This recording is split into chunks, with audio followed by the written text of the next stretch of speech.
Welcome to bird media. నేను మీ పవన్ కృష్ణమూర్తి. మానవ సంబంధాలన్నీ ఆర్థిక సంబంధాలే అని ఏ మహానుభావుడు చెప్పాడో కానీ నిజంగానే చెప్పాడు ఒక రకంగా. అలాగే కుటుంబ వ్యవస్థలు ఆస్తుల కోసమే కూలిపోతున్నాయి అనేటువంటి దానికి అనేక ఎగ్జాంపుల్స్ కనిపిస్తున్నాయి. నిన్న కూడా వచ్చింది ఒక న్యూస్. ఒక మాజీ ప్రభుత్వ ఉద్యోగి, ఇద్దరు కుమార్తెలు. ఒక ఆవిడ పెద్ద ఆవిడేమో ప్రైవేట్ ఉద్యోగి, రెండో ఆవిడేమో ప్రభుత్వ ఉద్యోగి. ఆయనకున్నటువంటి ఆస్తి 135 గజాలు 145 గజాల స్థలాన్ని వాళ్ళిద్దరి పేరు మీద రిజిస్టర్ చేశాడు. దాదాపు 40 తులాల బంగారం 50 తులాల బంగారాన్ని ఇద్దరికి చిరసగం పంచిచ్చేశాడు. ఆయన వార్ధక్యంలో ఇప్పుడు ఏమీ లేక ఆ కుమార్తెలు, ఆస్తులు రాయించుకున్నటువంటి కుమార్తెలు బయటికి గెంటేస్తే ఆ పెద్ద ఆయన పాపం రోడ్డు మీద ఉంటే ఆ కాలనీ వాళ్ళే అక్కడ ఒక కార్పెట్ ఆయనకి ఏర్పాటు చేసి ఆయనకి తిండి ఇవన్నీ కూడా వాళ్ళు చూసుకుంటున్నారట. అంత దుర్మార్గంగా తయారైపోయింది అనడంలో ఇది ఒక ఎగ్జాంపుల్. ఇక రెండోది, మొన్న మధ్యన ఒక సైనికుడికి సంబంధించినటువంటి భూమిని కబ్జా చేశారు, న్యాయం చేయండి అని మొరపెట్టుకుంటున్నారు అని ఒక కథనం చూపించాం కదా. ఇప్పుడు ఈ రెండింటి కలయిక, అంటే ఒక మాజీ సైనికుడు, ఆయనకి కుటుంబం చేసినటువంటి అన్యాయం, ఆయన కుటుంబంలో ఉన్నటువంటి వాళ్ళు చేసినటువంటి అన్యాయం, ద్రోహం, అట్ ద సేమ్ టైం ప్రభుత్వ లోపమనాలా, ప్రభుత్వ చేతకానితనమనాలా, లేదంటే అఫీషియల్గా దీన్ని ప్రభుత్వం ఈ తప్పుడు కార్యక్రమానికి వత్తాసు పలికింది అనాలా, మీరే నిర్ణయించాలి. నా చేతిలో ఉన్నటువంటి report lieutenant colonel Koneru Venkateswararao, BE mechanical retired, భారతదేశపు ఆర్మీకి సుదీర్ఘకాలం సేవలందించి దేశ విదేశాల్లో కూడా భారత ఆర్మీ ట్రూప్స్కి సంబంధించినటువంటి కార్యకలాపాలు నిర్వహించి అనేక యుద్ధ సమయంలో సైతం టెక్నికల్గా ఆయన మనం ఈ ట్యాంక్స్ ఉంటాయి చూసారా, ఈ ట్యాంక్స్కి సంబంధించినటువంటి మెయింటెనెన్స్ కావచ్చు, మొత్తం అన్నీ కూడా ఆయన దగ్గరుండి చూసుకున్నారు. ఎన్నో సేవలు చేశారు. ఇది భారత ప్రభుత్వం ఆయనకి ఇచ్చినటువంటి భూమి గురించి నేను చెప్పట్లేదు, ఆయన స్వార్జితం గురించి నేను చెప్పట్లేదు. ఆయన కుటుంబంలో పిత్రార్జితంగా వచ్చినటువంటి ఆస్తి, వాళ్ళ జాయింట్ ఆస్తిని కుటుంబంలో ఉన్నటువంటి ఆయన సోదరుడి కుమారుడు కబ్జా చేశాడు, కనీసం ఈయన ప్రమేయం లేకుండా. దీనికి యాజ్ ఇట్ ఈస్ మన ప్రభుత్వంలో ఉన్నటువంటి వారు అధికారులు చాలా చక్కగా డాక్యుమెంట్స్ అన్ని రెడీ చేసి వాళ్ళ పేరును రిజిస్టర్ చేసేశారు without lieutenant colonel Koneru Venkateswararao గారి కన్సెంట్ అనేది లేకుండా. ఇక్కడ చాలా క్లియర్గా ఆయన ఇచ్చినటువంటి కంప్లైంట్లో కృష్ణా జిల్లా కలెక్టర్ గారు వారి సబార్డినేట్ అధికారులను, రెవెన్యూ రికార్డులను మరియు ఎస్ఆర్ఓ మొవ్వ రికార్డులను సమగ్రంగా పరిశీలించి సీనియర్ సిటిజన్ 81 సంవత్సరాలు, నేను ఆయన వెళ్ళి కలిశాను. ఆయన కాళ్ళకి ఆపరేషన్ కూడా అయ్యింది. సరిగ్గా నడవలేనటువంటి స్థితిలో, అంటే మామూలుగా మనం నడిచినట్టుగా నడవలేనటువంటి స్థితిలో ఆయన 81 సంవత్సరాల వయసులో నా ఆస్తి నాకు ఇప్పించండి అని చెప్పి పోరాడుతున్నాడు ఆయన. 15 ఎకరాల దగ్గరగా. అంటే మేబీ ఒకప్పుడు ఎకరం ఎంత ఉందో మనకు తెలియదు. యాజ్ పర్ ద డాక్యుమెంటేషన్ మనం చూస్తే 50 లక్షల రూపాయల ఆస్తి 5 ఎకరాలు అని రాశారు.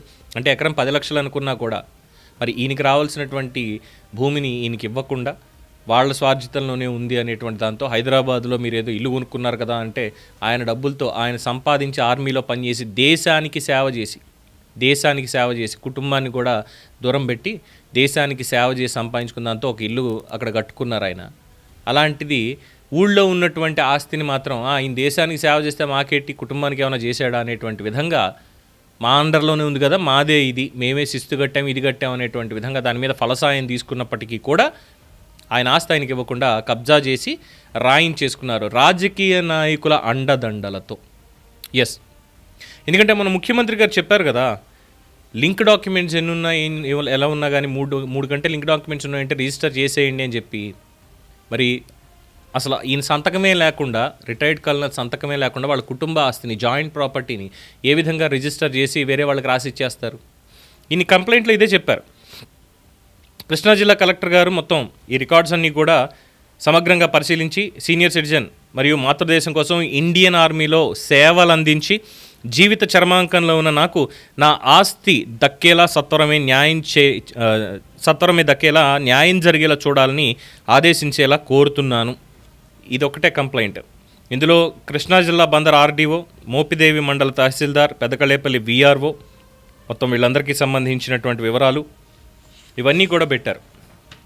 ఎవరో కాదు, మళ్ళీ ఎవరో కాదు, సొంత తమ్ముడి కుమారుడే.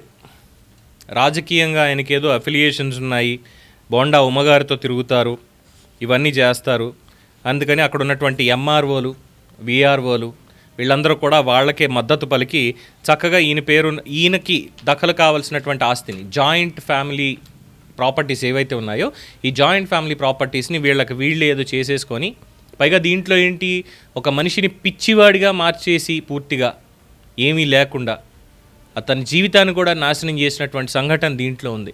నేను పూర్తి డీటెయిల్స్లోకి వెళ్ళట్లేదు. సో దీనికి సంబంధించి ఆల్రెడీ ముఖ్యమంత్రి గారి కార్యాలయానికి కూడా తాకీదు పంపించడం అయినది, ఈ మొత్తం డీటెయిల్స్ తోటి ఫైల్ పెట్టడం కూడా జరిగింది.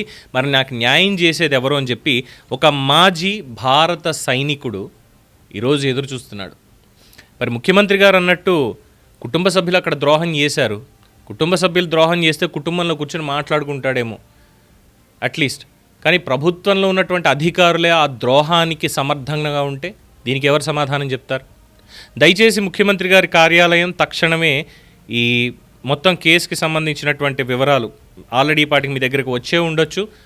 కృష్ణా జిల్లాకు సంబంధించినటువంటి అధికారులని పిలిపించుకొని ఏంటిది అసలు ఇవన్నీ కూడా తీసుకొని ఆయనకి న్యాయం చేయాలని డిమాండ్ చేస్తున్నాం. ఈ కంప్లైంట్ మొత్తం అంతా ఫైల్ అయినటువంటిది 29 జూలై 2025 కలెక్టర్ గారికి గ్రీవెన్స్ నిమిత్తం KRI 202411841153 గ్రీవెన్స్కి సంబంధించి గౌరవ మండల లెవెల్ కోఆర్డినేషన్ కమిటీ మోపిదేవికి ఆయన పెట్టడం జరిగింది.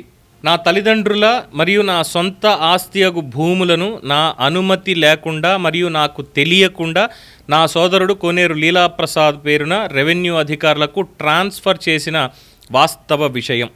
సదర్ లెఫ్టినెంట్ కల్నల్ రిటైర్డ్, ఆయన ప్రమేయం లేదు, ఆయన అక్కడ లేరు, కానీ డాక్యుమెంట్స్ అన్నీ కూడా రిజిస్టర్ అయిపోయాయి చాలా చక్కగా. వీటి మీద కనీసం ఆయన సంతకం కూడా లేదు. మరి ఏ రిజిస్టర్ ఆఫీస్లో ఏ రిజిస్ట్రార్ ఇవన్నీ కూడా అప్రూవ్ చేశారు, అటెస్ట్ చేశారు సబ్ రిజిస్ట్రార్ ఆఫీస్లో, మరి ఏ అధికారులు దీని వెనకాల ఉన్నారు, ఏ సర్వేయర్లు ఇందులో ఎంతెంత లంచాలు మింగారు, ఇవన్నీ కూడా ప్రభుత్వం వారు ఇమ్మీడియట్గా ఎంక్వైరీ వేసి తీసి సదరు లెఫ్టినెంట్ కల్నల్ కోనేరు వెంకటేశ్వరరావు గారికి న్యాయం చేయాలి. 81 ఏళ్ల వయసులో ఆయన బాధపడాల్సినటువంటి అవసరం ఉందా? అంటే ఇక్కడ కామన్గా ఉంది. తిరుపతికి సంబంధించినటువంటి ఒక అంశం చూసాం మనం. 90 ఏళ్ల ముసలాయన సిద్ధయ్య గారు ఆయన భూమిని ఇలాగే కబ్జా చేశాడు. ఇక్కడ ఇందులో కుటుంబ సభ్యులే, అక్కడ ఇంకో వేరే మనిషి, ఇక్కడ కుటుంబ సభ్యులు. బట్ ఇందులో కామన్గా ఉన్నటువంటిది రెండు మాటలు వచ్చాయి. 81 ఏళ్ల వయసు, ఆపరేషన్ అయింది, ఆర్మీలో పనిచేసి వచ్చాడు, ఇంకెంతకాలం బతుకుతాడు అని ఈయన్ని ఎంఆర్ఓల్స్ అయితే మాట్లాడినటువంటివి. అక్కడ సిద్ధయ్య గారు 90 ఏళ్ళు, ఆయన కూడా ఇంకెంతకాలం బతుకుతా, నీకేంటి భూమి, అది డీకేటీ పట్టా భూమి గవర్నమెంట్ ఎప్పుడో ఇచ్చింది అంటున్నావు, నీకు ఎందుకు అది అని 22A చేర్చేయడానికో లేదంటే కబ్జా చేసినటువంటి వాళ్ళకి ఇచ్చేయడానికో ఏంటి అసలు రెవెన్యూ డిపార్ట్మెంట్లో ఏం జరుగుతోంది? మంత్రి అనగానే సత్యప్రసాద్ గారు దీని మీద దృష్టి పెట్టాలి. ముఖ్యమంత్రి కార్యాలయం ప్రత్యేకమైనటువంటి ఒక సెల్ని దీనికి ఏర్పాటు చేయాలి. ఇంత డిజిటల్ యుగంలో అమరావతిలో క్వాంటమ్ కంప్యూటింగ్ వస్తోంది, లేదంటే విశాఖలో డేటా సెంటర్లు హబ్ వచ్చేస్తోంది. ఇది కాదు sir, this is not the development.